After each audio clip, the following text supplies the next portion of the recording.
할렐루야. 네, 이 새벽에 나오신 여러분 위에 우리 주님의 축복과 은혜가 넘치시기를 간절히 바랍니다. 자, 이제 드디어 다윗이 온 이스라엘의 왕이 됩니다. 그런데 우리가 하나 느끼는 것은 다윗은 왕이 되려고 노력하지 않았다는 것입니다. 헤브론에서 7년 6개월 동안 다스렸고, 바로 시온이라고, 기부스라고 부르는, 기브온이라고 부르는 이 다윗성, 우리가 말하는 예루살렘이죠. 예루살렘에서 33년을 다스렸다고 그랬어요. 33년. 그러니까 어찌 보면 40년을 왕자에 이제 있었던 얘기인데, 다윗은 헤브론 왕으로 있을 때도 한 지파의 왕을, 내가 왕이 되려고 빨리 몸부림치고 사람들을 설득해서 이렇게 뒤로 손을 넣어서 나를 빨리 왕으로 삼으라고, 나를 이번에 총회장으로 빨리 뽑아달라고, 이번에 시장으로 뽑아주고 대통령으로 뽑아주고 도지사로 뽑아달라고 이렇게 한 적이 한 번도 없다는 거예요. 선거운동을 한 적이 없어요. 누구에게도 귀띔으로 그냥 잊지 말고 빨리 나 좀 세우라고 좀 얘기 좀 해줘. 그 사람이 영향력이 있잖아. 이렇게 한 적이 없다는 거예요. 그가 헤브론에서 유다 지파의 왕이 될 때도 유다 지파의 장로들이 와서 다윗을 왕으로 모신 거예요. 또 이렇게 온 이스라엘의 왕이 될 때도 이스라엘의 장로들이 와서 다윗을 왕으로 옹이하는데, 그들이 하나 고백하는 게 있어요. 하나님께서 당신을 온 이스라엘의 뭐예요? 왕으로, 또 주권자로, 목자로 하나님이 당신을 세우지 않았습니까? 그러니까 그걸 이제 장로들이 고백을 하는 거예요. 장로들이 하나님이 당신을 주권자로 또 우리의 목자로 세우셨으니 당신이 이제 왕이 되는 게 당연하지 않습니까? 이렇게 와서 다윗을 청빙해서 초빙해서 그에게 기름을 부어서 온 이스라엘의 왕이 되게 하는, 이게 바로 통일 이스라엘이고 12지파가 하나 된 이스라엘이에요. 이게 바로 신정왕국이에요. 신정왕국이라는 건 하나님이 통치하시는 나라예요. 하나님이. 결국 우리가 말하는 하나님 나라라는 게 뭐예요? 하나님이 왕 되신 나라예요. 그게 하나님 나라예요. 여러분의 가정에 하나님 나라가 이루어졌다 그러려면 하나님이 여러분의 가정을 통치해야 돼. 예수님이 여러분의 가정의 주인이 되셔야 돼. 그게 하나님 나라예요. 그러니까 교회에 하나님의 나라가 임한다면 예수님이 우리 교회의 왕이 되셔야 돼. 근데 내가 목사인 내가 왕이야, 내가 주인이지, 내 마음대로 다 해. 나는 아무 말도 안 들어. 그러면 내가 주인이면 이건 내 교회지. 이건 주님의 교회가 아닌 거예요. 그러니까 하나님의 나라가 임한다는 것은 하나님이 통치하고 다스리는 나라예요. 이제 그 모델이 바로 통일 이스라엘이에요.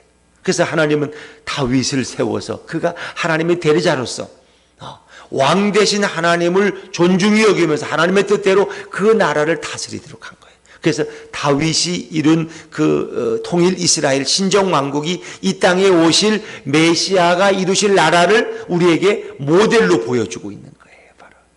그래서 다윗이 중요하다는 거예요. 성경의 구약 성경은 결국은 예수님이 오셔서 우리의 목자가 되시고 우리의 통치자가 되셔서 우리를 다스릴 것을 미리 우리에게 보여주고 있는 거예요. 여러분이 부영 아파트에 오실 때 지금은 이렇게 살지만은 처음에는 부영 아파트가 없었잖아요. 짓기 전에는 뭐가 있었어요? 모델하우스. 모델하우스. 여기 이제 분양받은 분들은 모델하우스 와서 봤겠지. 그렇죠? 이민영 집사님 와서 봤어요? 안 왔어요? 믿음이 좋아서 그냥 보지도 않고 그냥 놓구나 그냥. 아파트에 아주 명수가 되셨나 봐. 이제 딱 보면 알았어. 그러니까 모델하우스 가면은 이런 아파트를 만들어 줄 거다. 그래서 부엌은 이렇게 하고 33평짜리는 이렇고 27평은 이렇고 A형이 있고 B형이 있고 어떤 장단점이 있고 다 이렇게 보여주잖아요. 그 사람들이 정말 이렇게 만드는데 이거 되게 좋다. 이렇게 벽장도 만들고 이렇게 말이에요. 그래서 그 맛배기로 보던 게 지금 이 현실로 이루어진 거 이렇게. 그렇죠? 물론 우리가 볼 때는 장단점이 있지만 그런 거예요. 그러니까 어찌 보면 다윗이 다스리던 통일 이스라엘은 예수님이 메시아로 오셔서 우리에게 완전히 이루실 그 나라의 맛배기라고 해서 맛보기. 그렇죠. 그리고 우리는 그것을 경험하면서 살아가는 거예요.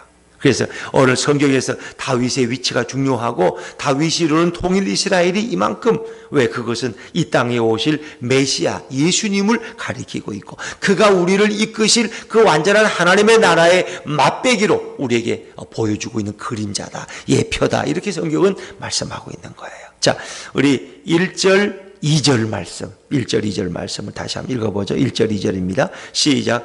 이스라엘 모든 지파가 헤브론에 이르러 다윗에게 나와 이르되 보소서, 우리는 왕의 한 골육이니이다. 전에 곧 사울이 우리의 왕이 되었을 때에도 이스라엘을 거느려 출입하게 하신 분은 왕이시었고 여호와께서도 왕에게 말씀하시기를 내가 내 백성 이스라엘의 목자가 되며 내가 이스라엘의 주권자가 되리라 하셨나이다 하니라. 아멘. 여호와께서, 2절에 보니까 이스라엘 장로들이 와서 바로 사울이 우리의 왕이 되었을 때도 이스라엘을 실제적으로 출입하게 하고 다스리신 분은 바로 당신입니다. 왜? 다윗이 장군이 되어서 블레셋으로부터 이스라엘을 지켰고 온 백성이 다윗 때문에 평안하게 살 수 있었단 말이에요. 그때도 당신이 사실은 실권자였습니다. 근데 여호와께서도 왕에게 말씀하시기를 내가 내 백성 이스라엘의 목자가 되며 내가 이스라엘의 주권자가 되리라 하셨나이다 하니라. 이제 하나님이 다윗에게 사무엘을 통해 주신 말씀을 유대의 장로들이 그것을 고백하면서 다윗을 왕으로 초청하는 거예요. 또 5장 1절에 보니까 이스라엘 모든 지파가 헤브론에 이르러 다윗에게 나와 그랬습니다. 온 백성의 지도자가 다윗에게 나오는 이 모습을 보면은 꼭 예수님이 이 땅에 오셨을 때 각지에서 많은 사람들이 예수님의 말씀을 들으려고 모여드는 모습을 우리는 연상하게 됩니다. 예수님이 지자들을 보내 사람들을 빨리 좀 끌고 와 내가 좀 설교를 해야 되겠어 이렇게 한 게 아니라 그 예수님의 소문을 듣고 각지에서 많은 사람들이 예수님께로 몰려들었어요. 벳세다 광야에는 남자만 5,000명, 아이들 합치면 한 2만 명이 모여서 예수님의 말씀을 몇 날 며칠을 들었어. 그런 모습들, 그렇죠? 예수님의 말씀을 들으러 모여드는 그런 모습, 그 말씀을 들을 때 거기에 하나님의 통치가 임하는 거예요. 바로 다윗을 신정왕국의 왕으로 세우려고 각 지파의 대표들이 다윗에게 몰려들었어. 그에게 고백하는 거예요. 하나님이 당신을 이스라엘의 목자가 되게 하셨고 주권자가 되게 하셨으니 이제는 헤브론의 왕이 아니라 온 이스라엘의 왕이 되소서 하면서 다윗에게 고백하는 거죠. 그래서 이제 그가 이스라엘의 왕이 되는 거죠. 자, 우리 3절, 4절, 5절까지 3절, 4절, 5절까지 같이 쭉 읽어 나갑니다. 시작. 이에 이스라엘 모든 장로가 헤브론에 이르러 왕에게 나오매 다윗 왕이 헤브론에게에서 여호와 앞에 그들과 언약을 맺음에 그들이 다윗에게 기름을 부어 이스라엘 왕으로 삼으니라. 다윗이 나이가 30세에 왕위에 올라 40년 동안 다스렸으되 헤브론에서 7년 6개월 동안 유다를 다스렸고 예루살렘에서 33년 동안 온 이스라엘과 유다를 다스렸더라. 아멘. 모든 백성의 장로들이 다윗에게 나와서 그를 이스라엘의 왕으로 기름 부어서 삼았다. 우리는 나를 뽑아달라 그러고 나를 좀 이번에 시켜달라 그러고 나는 언제 좀 하냐고 이렇게 하는데 그렇게 다윗은 보채질 않았어요. 왜? 하나님이 움직이고 일하고 하나님이 일하고 계시고 하나님의 때가 있거든요. 기다렸더니 그 장로들이 자기 발로 걸어와서 다윗에게 우리의 왕이 되어주소서. 그래서 장로들이 그에게 기름을 부어서 그 왕이 됐다. 그러니까 이게 세 번째 기름 부음이라는 거 아시죠? 사무엘하 16장에 사무엘을 통해서 하나님이 이제 어린 다윗에게 기름을 부었고 그리고 그 후에 이제 사울이 죽은 후에 헤브론의 왕으로 될 때 기름을 또 부었는데 이제는 온 이스라엘 왕이 될 때 세 번째 기름 부음을 받는 거예요. 그러나 첫 번째 기름 부음이 진짜였고 이것은 이제 그의 모형이라고 할 수 있죠. 자, 그런데 다윗이 왕이 된 나이가 몇 살이에요? 30세에. 요셉이 애굽의 국무총리가 된 것이 몇 살이에요? 30세예요. 30세. 레위인들, 제사장이나 레위인들이 성막에 나와서 봉사하는데 그들이 몇 살이 되면은 나와서 봉사할 수 있어요? 30세. 공적인 나이예요. 그러니까 이스라엘에서는 성막이나 성전에 나와서 레위나 제사장이 일하려면 적어도 30살이 돼야지 일할 수 있어요. 그게 중요해요. 전쟁은 20살 때부터 전쟁에 나갈 수 있어요. 그러나 이런 하나님을 섬기는 공적인 임무는 30살이 돼야 돼. 30살이. 또 하나 중요한 게 있어요. 예수님이 몇 살에 공생애를 시작하셨어요? 30살에. 의미가 있죠. 30살에. 요셉도 애굽의 국무총리가 된 거 30살. 다윗도 왕이 된 것이 30살. 예수님도 공생애를 시작한 것이 30살. 그렇죠. 이런 공통점이 있어요. 그래서 다윗이 통일 이스라엘의 왕이 되듯이 예수님은 30살에 이제 하나님의 나라의 복음을 증거하기 시작했고, 그때부터 하나님의 나라가 그 말씀을 듣는 자들의 마음속에, 그들의 가정에, 그들의 동리에 하나님의 나라가 세워지기 시작했다는 거예요. 이 중요하죠. 그럼 다윗이 20년 동안 기름 부음 받은 후에 어린 목자 때 사무엘이 와서 기름을 붓고 나서 왕이 30살 때까지 20년의 세월이 있었어요. 20년의 세월이. 꽤나 긴 세월이었죠. 그러니까 10살에 그 8형제 중에서 제일 꼬매기, 그래서 양이나 돌보는 목자일 때 그런 기름 부음을 받았어요. 그러나 그가 실제적으로 왕이 된 거는 20년이 걸렸어요. 30살 되었을 때. 그러니까 하나님의 약속을 받았지만 그 약속이 이루어지는데 얼마나 걸렸어요? 20년 동안. 아니, 내 기도가 왜 빨리 응답이 안 되냐고 답답하죠? 아니, 다윗은 20년을 기다렸다니까, 그냥. 근데 20년 동안 별의별 생각이 다 들었을 거예요. 사울왕에게 죽임 당할 뻔한 사건이 한 5, 6번 있고, 그렇죠? 어저께서는 블레셋으로 도망가고, 저 모압 땅으로 도망가고, 때로는 미친 사람처럼 거품을 내뿜고 쓰러지기도 하고, 뭐 온 가족 다 빼앗겨서 부하들에게 죽일 뻔 당하기도 하고, 이런 갖은 정말 많은 고난의 시간을 보내요. 그 20년이. 그리고 30살이 되었을 때 이제 통일 이스라엘의 왕이 되었다. 하나님의 약속은 때로 빨리 이루어지기도 하지만 이렇게 많은 시간을 우리로 하여금 연단하게 하시고 훈련시키시고 성숙시키신다는 거예요. 모세가 이스라엘의 실질적인 출애굽의 지도자가 된 것은 80세. 그가 40세부터 그가 미디안에서 목동 생활을 40년 동안 목동 생활을 마쳤을 때 80세가 되었을 때 하나님은 그를 출애굽의 지도자로 삼으신다 하는 거예요. 하나님은 그의 인격을 연마하시고 하나님의 때가 되었을 때 그를 세우시는 거예요. 우리는 늘 조급한 거죠. 자, 이렇게 해서 이제 통일 이스라엘의 왕이 되었다. 그리고 이것이 메시아 왕국의 모델이 되는 신정 왕국의 모습을 우리는 여기서 목도할 수가 있는 거예요.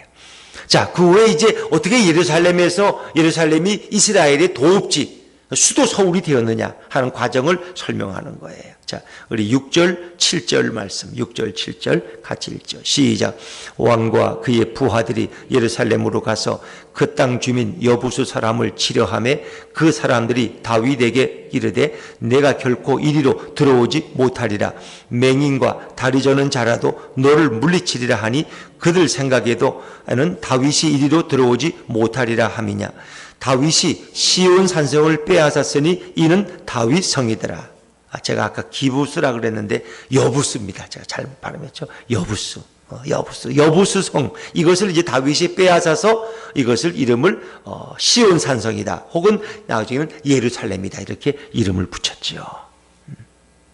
그래서 여기 이제 이 여부수 성이라는 것은 너무나 견고해가지고 예루살렘 성이 그렇잖아요. 왜? 이 산성 위에 있으니까.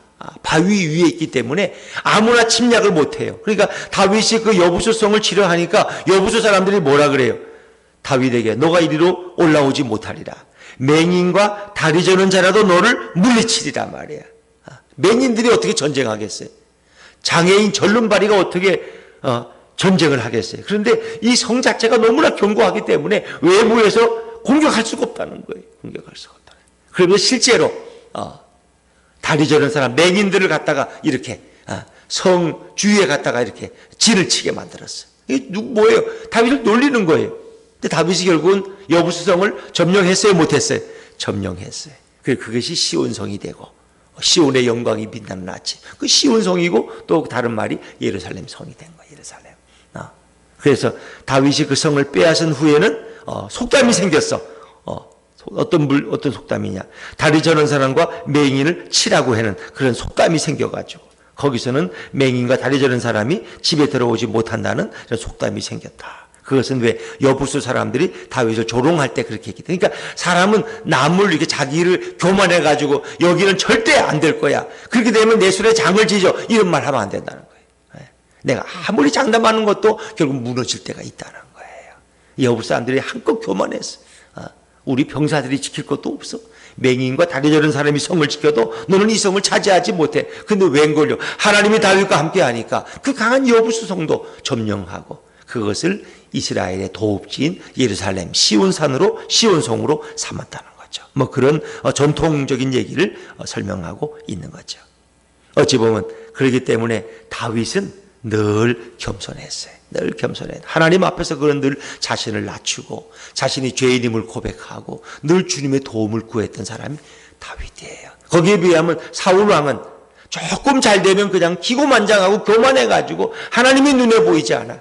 저 백성들에게 인기가 있어야지 내가 왕위를 오래 있고 내가 존경받는 왕이 되지. 늘 백성의 눈치를 살피는 왕이었어요. 그 다윗은 백성의 눈치가 아니라 하나님의 눈치를 살폈어요. 왜? 주권자가 하나님이시고 나의 왕위의 왕은 하나님이시니까 진짜 왕인 그분에게 내가 순종해야지. 이거예요. 근데 왕이 되면은 천상천하 유아도 자기가 제일 최고 높은 줄 알아. 그 다윗은 그렇지 않았어요.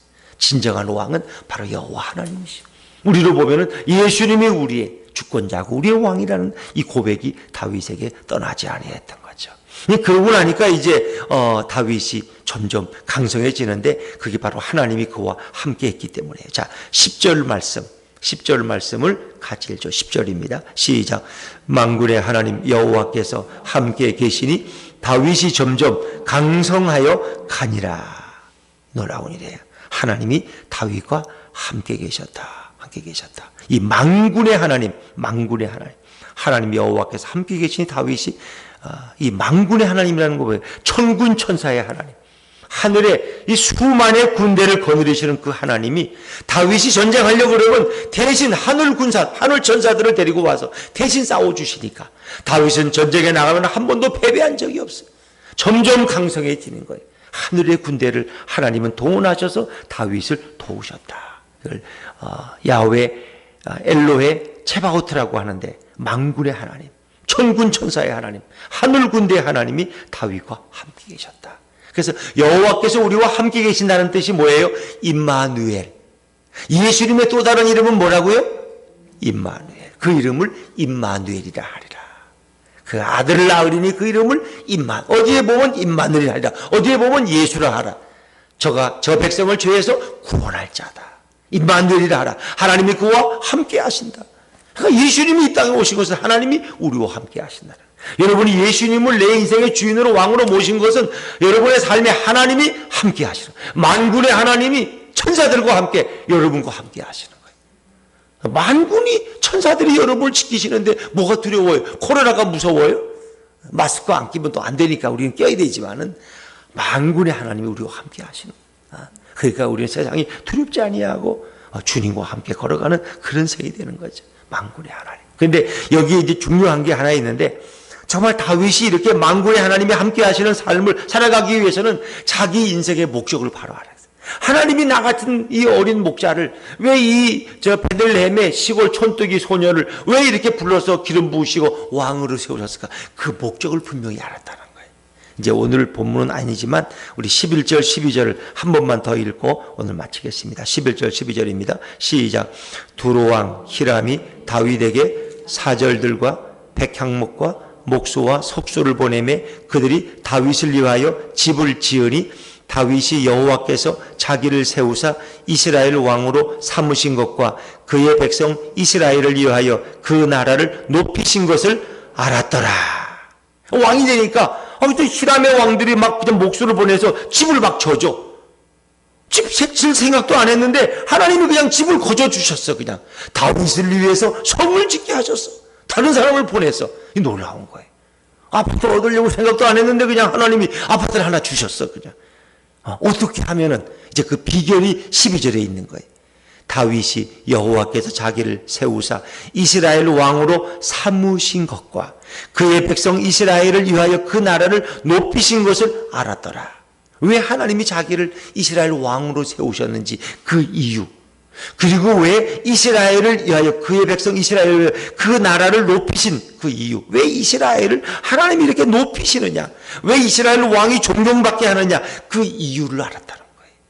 내가 존재하는 목적, 하나님이 내게 축복 주신 목적, 하나님이 나를 이 땅에 보내신 목적을 바로 알았기 때문에 하나님이 그를 위해서 다윗성을 짓게 하셨고 그 나라를 존귀케 하셨고 전쟁에 나가면 늘 승리하게 하셨고 그 이유는 자기가 왜 왕이 됐는지, 왜 이스라엘을 세우셨는지, 자기를 왜 왕되게 하셨는지 그 이유와 목적을 알았기 때문에 이 중요해요. 여러분들이 이 자리에 왜 있는지, 왜 하나님 내게 이런 축복을 주셨는지, 나를 이 땅에 왜 보내셨는지 그 이유를 바로 아는 사람은 하나님이 그를 위해 집을 지어주시고 그를 높이시고 만군의 하나님이 그를 점점 강성케 할 줄로 믿습니다. 이 중요한 거예요. 내가 존재하는 이유를 알아야 돼. 내 사명이 뭔지 알아야 돼. 하나님이 나를 이 땅에 보내신 목적이 뭔지 알아야 돼. 그 은혜를 알고 살아가는 사람은 하나님이 그의 인생을 책임지시고 동행하신다는 거예요. 그거 내일 조금 더 설명하도록 할게요. 이런 예수님을 우리 마음에 모시고 다윗처럼 날마다 강성해 가시는 여러분의 삶이 되기를 주의 이름으로 축원합니다. 기도하겠습니다.